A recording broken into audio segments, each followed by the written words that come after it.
Republican presidential contender Rand Paul also has been very outspoken on his opposition to the Iran deal. At a campaign event in New Hampshire today, Paul called it a bad deal. Paul also took a stab at self-proclaimed democratic-socialist Bernie Sanders, saying that there's nothing sexy or cool about socialism. He added that the U.S. won the Cold War because of the engine of capitalism. Paul also says America's tax code has pushed businesses out of the U.S., and if elected president, he would abolish the IRS and create a flat tax.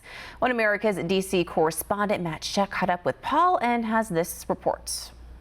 OANN America News has been following Kentucky Senator Rand Paul as he brings his message of a new kind of Republican throughout the state of New Hampshire. We caught up with him earlier to talk about all things Planned Parenthood and how his message is going to defeat the Democratic opposition. Here's what he had to say.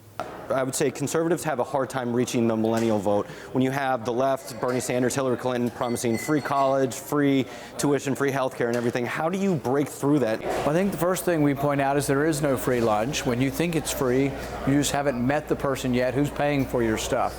But there are ways we can help kids with college. One of the ways I think we could do it is to maybe allow kids to deduct it over their working career. So if it costs money to go to college, that's kind of like a work expense. I think that you should be able to then deduct that against your income over your whole working career. So there are ways to help college students. But I think also young people, most of their life revolves through their cell phone, and I think they don't want their records looked at by the government.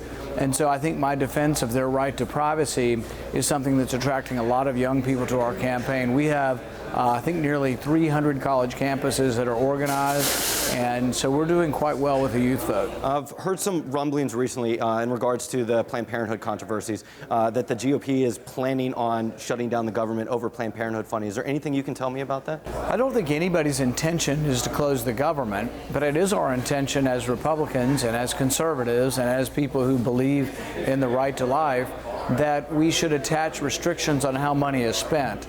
So I don't think any taxpayer money should be spent going to Planned Parenthood. I think what they're doing is horrendous. I think the idea of manipulating a baby into a position where you can harvest its organs for sale is something that no taxpayer should be forced to support.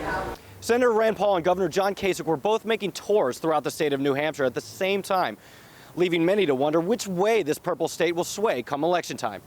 Reporting from New Hampshire, Matt Schuck, OANN America News.